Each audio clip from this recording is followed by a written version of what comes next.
ஸ்டோரியில் எதுவும் கிடையாது. ஸ்ட்ரைட்டு அடி தான். ஒரு ஃபோட்டோக்கு போஸ்ட் கொடுக்குற சீன்லாம் இங்கே கிடையாது. ஆதவண்ணா வந்து சூப்பராக சொல்லியிருக்காரு. மன்னர் ஆட்சி வந்து ஒழிக்கணும் அப்படின்னு சொல்லியிருக்காரு. வாழும் அம்பேத்கராக எங்கள் தளபதி வந்து நாங்கள் பார்க்குறோம். கூட்டணியோடைய ப்ரெஷர்னால தான் வந்து பார்த்தீங்கன்னா திருமாவளவனுக்கு பங்கேற்க முடியாமல் போயிடுச்சு. கூட்டணியோடைய சப்போர்ட்னால தானே நீங்கள் வந்து ஆட்சிக்கு வரீங்க. அப்படின்னும் போது ஆட்சிலையும் பங்கு கொடுக்கணும், அதிகாரத்திலையும் பங்கு கொடுக்கணும். அதுக்கு தளபதியோட ஸ்பீச் எப்பவும் போல் வெறித்தனமாக இருந்துச்சு. ஸோ அவருடைய இது ஸ்பீச் வந்து பார்த்திங்கன்னா இந்த வாட்டி குட்டி ஸ்டோரியில் எதுவும் கிடையாது. ஸ்ட்ரைட்டு அடி தான். ஓகேங்களா? இந்த ஆட்சிக்கு ஸ்ட்ரைட் அடி, நெத்தி அடி கொடுத்துருக்காரு. முதுகு பின்னாடி பேசுகிறதா இல்லைன்னு சொல்லிட்டு டேரெக்டாக அடிச்சிருக்காரு. இந்த வெள்ள நிவாரணத்தில் போயிட்டு ஃபோட்டோக்கு போஸ்ட் கொடுக்குற சீன்லாம் இங்கே கிடையாது. அதுக்கான இதுக்கெலாம் நான் வரல அப்படின்ற மாதிரி சொல்லியிருக்காரு.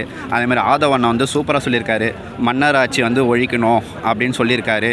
ஸோ 2026 கண்டிப்பாக மக்கள் வந்து மன்னர் ஆட்சி அது மண்ணாங்கட்டி ஆட்சி ஆகுதுன்னு சொல்லிவிட்டு எங்கள் தளபதியை சிஎம்மாக உட்கார வைக்கிறதுக்கு தயாராக இருக்காங்க. அதே மாதிரி அம்பேத்கர் அவர்கள் வந்து பார்த்திங்கன்னா அவர் மறைந்த ஒரு நல்ல தலைவர். ஓகேங்களா? வாழும் அம்பேத்கராக எங்கள் தளபதி வந்து நாங்கள் பார்க்குறோம். ஸோ பிறப்பால் எல்லா உயிருக்கும் அப்படின்ற மாதிரி சொல்லியிருக்காரு. அதே மாதிரி எல்லோரும் சமம் அப்படின்ற மாதிரி கொள்கையெல்லாம் கொண்டு வந்திருக்காரு. ஸோ அம்பேத்கர் ஐயாவோடைய வழியை வந்து எங்கள் தளபதியார் பின்பற்றிருக்காரு. இது மிகவும் சிறப்பாக வந்து தமிழ்நாடு இனி வரும் காலங்களில் செயல்படும். மக்களுக்கு எந்த ஒரு இன்னல்களும் இல்லாமல் மகிழ்ச்சியாக வாழக்கூடிய சூழ்நிலைகள் கூடிய சீக்கிரம் உருவாக போது நம்ம அனைவரும் அதற்கு தயாராக இருக்க வேண்டும்.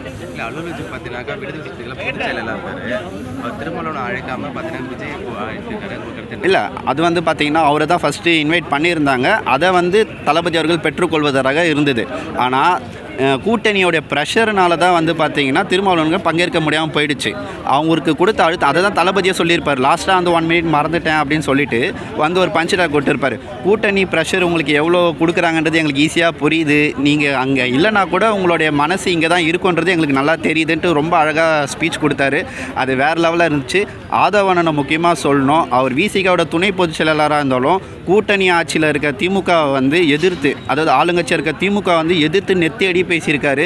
இந்த மாதிரி தைரியம் வந்து வேறு யாருக்குமே வராது. ஒரு லாஸ்ட்டு 2 டேஸ் முன்னாடி கூட ஒரு ட்விட்டர் அழகாக போட்டிருந்தார். ஒரு இடைத்தேர்தல் வந்தால் ஓடி போயிட்டு ஓட்டுக்கு வந்து பிரச்சாரம் பண்ணுறதுலேருந்து எல்லாமே பண்ணுறீங்க, பந்தல்லாம் போட்டு என்னென்னமோ பண்ணுறீங்க. மக்களுக்கு இது மாதிரி பேரிடர் காலங்களில் வந்து யாருமே போய் எட்டி கூட பார்க்க மாட்டேங்கிறீங்க. வீட்டில் உட்காந்துக்கிட்டே ட்விட் போட்டுக்கின்னு அதை பண்ணுறோம் இது பண்ணுறோன்னு சொல்லிங்க. ஒரு இடைத்தேர்தலுக்கு கொடுக்குற மரியாதையை கூட ஒரு பேரிடர் காலங்களுக்கு மக்களுக்கு நீங்கள் உதவ மாட்டீங்க. இது என்ன இப்படி இருக்குன்னு ரொம்ப சூப்பராக சொல்லியிருந்தார். அதே மாதிரி இன்றைக்கி கிழிக்கின்னு கீச்சிட்டாரு. மன்னர் ஆட்சியாவது மண்ணாங்கட்டியா ஆட்சியாவதுன்ற மாதிரி தான் 2026 இருக்க போது. தளபதியை வந்து சிஎம் ஆக்கிறதுக்கான எல்லா வேலைகளும் நடைபெற்று கொண்டு இருக்குது. மக்கள் அதுக்கு தயாராக இருக்கிறாங்க. கண்டிப்பாக தளபதியார் வந்து 2026 சிஎம் ஆவார். கூட்டணி அமையுமான்றது எப்படின்னு தெரியாது. சூழ்நிலைகளுக்கு தகுந்தவாறு அப்பப்போ யார் வேணாலும் எப்படி வேணாலும் கூட்டணிக்கு மாறுவாங்க. கண்டிப்பாக வந்து திமுகவுடைய கூட்டணியை வச்சா கூட மக்கள் அந்த கூட்டணியை வந்து தவிர்ப்பாங்க. அவங்கள மைனஸ் ஆக்கிடும் தளபதி சொல்லியிருக்காரு. ஸோ கூட்டணியே அவங்க நடத்தணும். அந்த கூட்டணியை வச்சு தான் அவங்களுடைய ஆளுங்கட்சியோடைய இதுவே இருக்குது. கூட்டணி இல்லாமல் தைரியமாக நிற்க சொல்லுங்கள் பார்க்கலாம். இப்போ எப்படி ஏடிஎம்கே தனியாக நிற்கிறாங்க, பிஜேபி தனியாக நிற்கிறாங்க, அது மாதிரி திமுகவை தனியாக நிற்க சொல்லுங்கள். சத்தியமாக அவங்களால் ஜெயிக்க முடியாது. ஒரு காலத்துக்கும் ஜெயிக்க முடியாது. 18, 20 இன்றைக்கி 25 கட்சிக்கிட்ட அவங்க கூட்டணி வச்சு கையை தூக்கினே போகிறாங்க லைனாக. அது மாதிரி இல்லாமல் தனிச்சையாக நிற்க சொல்லுங்கள் பார்ப்போம். ஆட்சியிலும் பங்கு, அதிகாரத்திலும் பங்குன்றாங்க. நிச்சயமாக அது வந்து சப்போர்ட் பண்ணணும் ப்ரோ. ஸோ ஒரு கூட்டணியோடைய சப்போர்ட்னால தானே நீங்கள் வந்து ஆட்சிக்கு வரீங்க. அப்படின்னும் போது ஆட்சிலையும் பங்கு கொடுக்கணும், அதிகாரத்திலையும் பங்கு கொடுக்கணும். அது கண்டிப்பாக வரவேற்கக்கூடிய ஒன்று. அதை வந்து தளபதி அவர்கள் முன்னெடுத்திருக்காரு. அது மிகவும் வரவேற்கத்தக்க ஒன்று. கண்டிப்பாக அவங்களோட சப்போர்ட் இல்லைனா நீங்கள் ஜெயிக்க போகிறது இல்லை. அப்போ அவங்களுக்கான அதிகாரமோ அங்கீகாரமோ கொஞ்சம் கொடுத்தா தானே அவங்களுக்கு வந்து அது ஒரு ஊந்துகோலாக இருக்கும். இல்லை, இப்போ விஜய் அவர்கள் முதலமைச்சர் ஆனால் முதல் கையெழுத்து போடணும் இல்லையா? முதல் கையெழுத்தை எது போடணும்னு நினைக்கிறீங்க நீங்கள்? முதல் கையெழுத்தாக டாஸ்மார்க்கை படிப்படியாக ஒழிக்கிறதுக்கு அவர் ஸ்டெப் எடுத்தால் நல்லாயிருக்கும். அவர் மாநாட்டில் சொல்லியிருந்தார். அதுதான் என்னுடைய இதுவாக நான் பார்க்குறேன். ஃபஸ்ட்டு ஒரு டிஸ்ட்ரிக்கும் மாதிரி ஸ்கூல் ஒன்று வந்து ஸ்டார்ட் பண்ணணும்னு சொல்லியிருக்கேன். இன்றைக்கி அரசாங்க பள்ளிக்கூடங்கள் வந்து ரொம்ப கேவலமாக இருக்குது. அது எல்லாம் கேவலமாக இருக்கிறதுக்கு காரணம் என்னென்னு பார்த்தோன்னா, அரசியலில் இருக்கிறவங்க எல்லாருமே ஒரு பள்ளிக்கூடம் வச்சுருக்காங்க. அவங்க தான் சிபிஎஸ்சி ஸ்கூலு, மெட்ரிகுலேஷன் ஸ்கூல் ஒரு ஊர்லேயும் நடத்துகிறாங்க. அதனால தான் அரசாங்க பள்ளிக்கூடங்களை வந்து அவங்க ஒன்றுமே கண்டுக்க மாட்டுறாங்க. ஏழை பிள்ளைங்கள்லாம் கஷ்டப்படுறாங்க. ஸோ இந்த நிலைமை மாறணும்னா அரசுக்கு நல்ல தலைவர்கள் வரணும். அப்படி வந்தால் ஆட்டோமேட்டிக்காக அரசு பள்ளிகளெல்லாம் தரம் வந்து உயர்த்தப்படும் தளபதி சொல்லியிருக்காரு. அதுக்கான ஸ்டெப் எடுத்தால் எனக்கு ரொம்ப சந்தோஷமாக இருக்கும். 2026 கூட்டணி பார்த்தா இந்த கட்சி வரலாம்னு நினச்சிங்கன்னா எந்த கட்சி வரணும்னு நினைப்பீங்க? கூட்டணியை எந்த கட்சி வந்தாலும் வரவேற்கிறோம். ஆனால் திமுக எதிர்க்கிற எந்த கட்சி வந்தாலும் சந்தோஷமாக வரவேற்கிறோம். ஏன்னா அவங்க பண்ணுறது பார்த்திங்கன்னா மன்னராட்சி போல் பண்ணிகிட்டு இருக்காங்க. சரி பண்ணாலும் அவங்க நல்லது பண்ணால் பரவாயில்ல, அநியாயம் பண்ணுறாங்க, அக்கிரமம் பண்ணுறாங்க. அதுக்கெல்லாம் வந்து விடிவு காலம் தமிழ்நாட்டுக்கு வேணும், தமிழக மக்களுக்கு வேணும். ஆனால் தமிழகத்தில் எவ்வளோ கட்சி இருக்கும் போது திருமாவளவன் மட்டும் அழைப்பது எதுக்கு? தமிழ்நாட்டில் எவ்வளோ கட்சி இருக்குது, ஆனால் விடுதலை சிறுத்தை கட்சி மட்டும் பார்த்தோன்னா கூட்டணி வாங்கன்னு பார்த்தோன்னா வெளிப்படையாகவே அறிக்கை விடுறாங்க.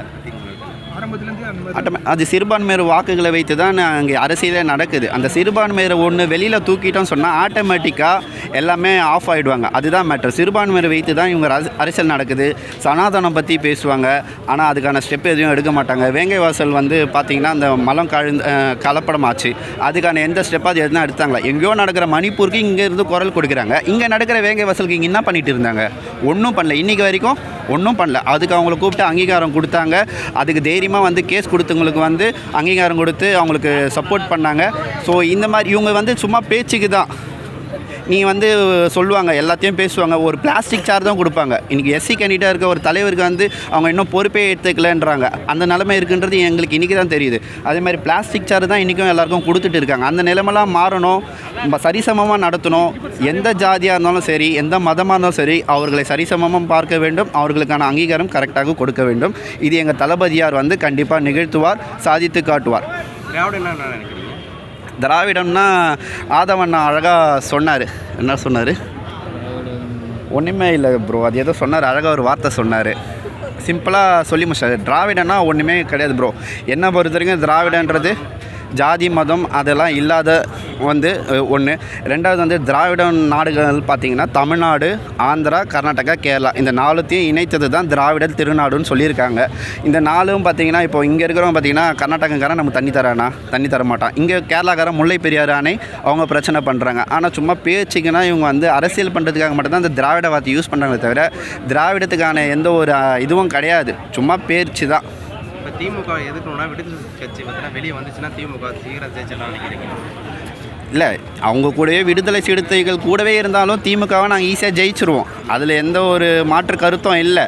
ஆனால் அவங்க ஜெயிக்கிறது 2000-3000 ஓட்டு வாக்கு வித்தியாசத்தில் தான் ஜெயிக்கிறாங்க. நீங்கள் ஏடிஎம்கே அலையன்ஸையும் இவங்க அலையன்ஸையும் செக் பண்ணி பார்த்தீங்கன்னா தெரியும், நிறைய தொகுதியில் வெறும் 3000, 2000, 5000 வாக்கு வித்தியாசம் தான் ஜெயிச்சிருக்காங்க. அதை பார்க்க சொல்ல பார்த்தீங்கன்னா இந்த சிறுபான்மையோட வாக்கு அடிபட்டுச்சுன்னு சொன்னால் ஆட்டோமேட்டிக்காக திமுக ஆள் அட்ரஸ் இல்லாமல் போயிடுவாங்க. இப்போ பார்த்தீங்கன்னா எல்லாரும் மக்கள் அனைவரும் ஓட்டு போட்டிருப்பாங்க. இப்போ யாரோட ஓட்டு பார்த்தீங்கன்னா விஜய் அவர்கள் அதிகமாக வாங்குவார் நினைக்கிறீங்க? எல்லா தரப்பு ஓட்டம் இருக்குது. பார்த்திங்களா, இது வரைக்கும் நான் ஏடிஎம்கேக்கு ஓட்டு போட்டுட்டு இருந்த ஆள், இவர் திமுகவுக்கு ஓட்டு போட்டுட்டு இருந்த ஆள். என்னுடைய மாவட்டத்தில் திமுகவோட தீவிர திமுக பக்தன். அவர் எல்லாம் எங்கள் தளபதிக்கு ஓட்டு போட போகிறாங்க. விடுதலை சிறுத்தை கட்சியில் இருக்கிற ஆளுங்க இருக்கிறாங்க, விஜயகாந்த் கட்சியில் இருக்கிற ஆளுங்க இருக்கிறாங்க, எல்லா கட்சியில் இருக்கிற ஆளுங்களும் இப்போ எங்கள் கட்சிக்கு வந்துட்டாங்க. ஆல்ரெடி ஒரு கட்சி இப்போ தளபதி அரசியலுக்கு வரவே தான் இதுக்கு முன்னாடி நாங்கள் யாருக்கோ ஒருத்தருக்கு ஓட்டு போட்டாகணும் இதுக்கு முன்னாடி. ஸோ இப்போ தளபதி அரசியலுக்கு வரவே எல்லா கட்சியும் எங்களுக்கு விருப்பப்பட்ட கட்சிக்கு போட்டவங்க எல்லாம் இப்போ நாங்கள் எல்லாம் ஒன்று சேர்ந்துருக்கோம், தளபதிக்காக ஒன்று சேர்ந்துருக்கோம். ஸோ எல்லா கட்சியிலேருந்தும் பெரும்பான்மை வாக்கு வந்து எங்களுக்கு கிடைக்கும் கண்டிப்பாக. என்ன சொல்கிறாங்கனாக்கா சீமான் 8% வாங்குறது இல்லையா, இப்போ 1% வாங்க முடியாது, எல்லா ஓட்டும் பார்த்தீங்கன்னாக்கா தளபதி ஓட்டு தான் சொல்கிறாங்க. இல்லை, அது கண்டிப்பாக. இப்போ நானே வந்து பார்த்தீங்கன்னா எங்ககிட்ட பசங்க பேசும்போது நான் ஏடிஎம்கேக்கு சப்போர்ட் பண்ணுங்கன்னு சொல்லும் போது இல்லை இவங்களும் இந்த தப்பு தான் பண்ணுறாங்க, அவங்களும் அந்த தப்பு தான் பண்ணுறாங்க, அதுக்கு நல்லா பேசுகிறாரு சீமானு, அவராக எதிர்த்து குரல் கொடுக்குறாரு மக்களுக்காக, அவருக்கு வந்து நம்ம வாய்ஸ் கொடுத்தாவது அட்லீஸ்ட் அந்த கட்சியோட இது வந்து வளரும். ஸோ ஆட்டோமேட்டிக்காக ஒரு விடிவு காலமாவது பிறக்கும் கூடிய சீக்கிரம் அப்படின்னு நினச்சிட்டு இருந்தாங்க. தளபதி கட்சிக்கு வர்றது வந்து ரொம்ப காலம் எடுத்துக்கோன்னு நினச்சிட்டு இருந்தோம். ஆனால் இவ்வளோ சீக்கிரம் வந்ததுனால அது வந்து கண்டிப்பாக மாற்றம் ஏற்படும்.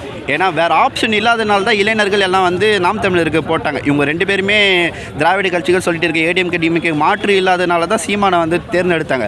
இப்போ அதுக்கு சூப்பரான ஒரு தலைவர் ஆப்போசிட்டாக வந்து களத்தில் நிற்கும் போது ஆட்டோமேட்டிக்காக அந்த வாக்கு சதவீதத்தில் இங்கே தான் விழும். அதில் வந்து எந்த மாற்று கருத்தும் கிடையாது. சீமானுக்கு வந்து விழத்துக்கு வாய்ப்பே கிடையாது. அது எல்லாமே தளபதிக்கு கன்வெர்ட் ஆகுது.